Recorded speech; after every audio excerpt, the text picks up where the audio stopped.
Bom, pessoal, vamos então agora falar de uma outra fonte de energia bastante importante para o Brasil. Vamos falar agora da energia elétrica. Nós vamos tentar discutir aqui como que o Brasil obtém a sua energia elétrica. A energia elétrica, no caso brasileiro, tem três principais matrizes, três principais usinas que produzem energia elétrica. Vem cá ver. No caso, a energia elétrica do Brasil, ela é controlada ainda pelo Estado. Por quê? Os investimentos são muito altos, investimentos que a gente pode definir da seguinte maneira: a produção de energia, a distribuição dessa energia e o consumo dessa energia. Como as dimensões do país são imensas, não é? E daqui a pouco você vai ver qual é a usina que o Brasil optou, o Estado esteve à frente desse processo. Aí o Estado brasileiro criou uma empresa. Getúlio Vargas criou ela antes do seu suicídio, em 1954, mas ela só entrou em funcionamento em 62, no governo de João Goulart. 1962, governo João Goulart, foi quando foi fundada a Eletrobras, empresa essa que está em vias de privatização. A Eletrobras, ela é subdividida em 4 áreas. Tem a Eletronorte, que é a empresa que cuida da distribuição da energia na região norte do Brasil, a Eletrosul, que cuida da distribuição da energia na região sul do Brasil, a CHESF, C-H-E-S-F, Companhia Energética do São Francisco, que cuida da distribuição da energia elétrica da região nordestina, e a maior e principal, que é o complexo de Furnas, que cuida da região centro, sul e sudeste, na região centro-oeste e sudeste do Brasil. No Brasil, nós temos, como disse, 3 usinas que vão produzir energia elétrica. 3 que são destaque. Podemos produzir energia elétrica com a chamada usina eólica, movida com a força do vento, a usina solar, movida a partir das placas voltaicas, né, que absorvem energia solar. Mas no caso do Brasil, nós temos 3 usinas que produzem energia. As usinas hidrelétricas, as usinas termoelétricas e as usinas nucleares. Todas elas têm vantagens e desvantagens. Por exemplo, a usina termoelétrica, a vantagem dela é que ela é uma usina de pequeno porte. O tempo gasto para se construir uma usina é de 2 anos e você pode adaptar o tamanho da usina à necessidade da produção de energia do local. Outra característica, não é, da usina termoelétrica, aí já seria uma desvantagem, é que o combustível dela, carvão mineral ou petróleo, é altamente poluente e bastante caro.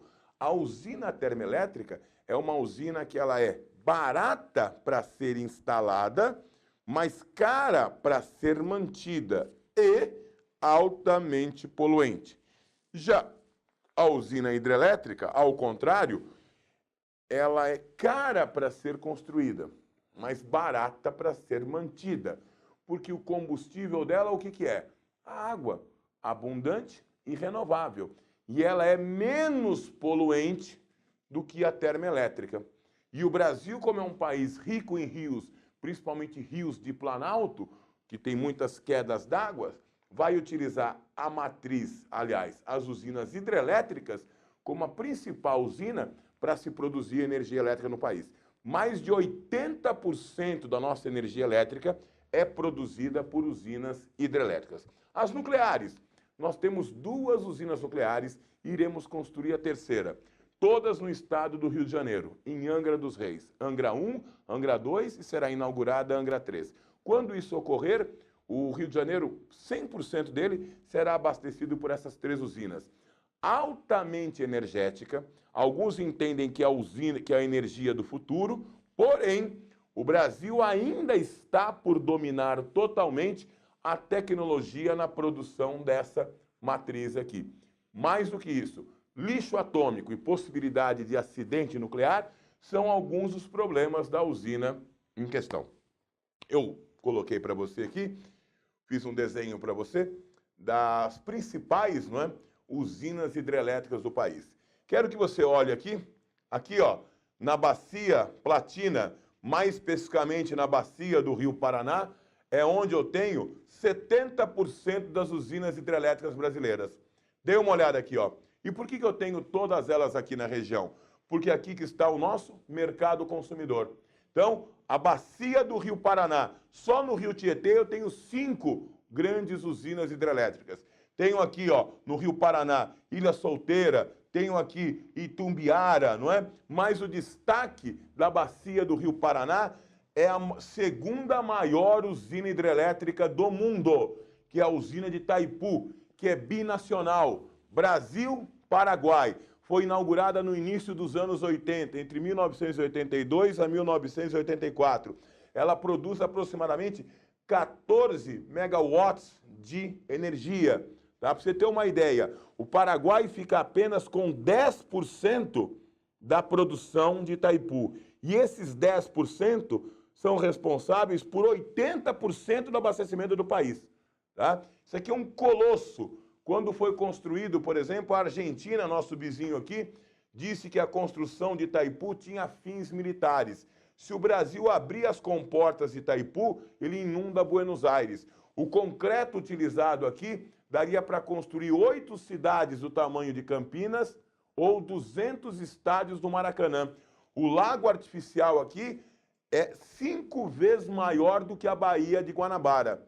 Tá? Essa é Itaipu. Outra usina que estamos construindo aqui, ó, dê uma olhada, que será a terceira do mundo, é Belo Monte, a usina de Belo Monte. Aqui, ó, no rio Xingu.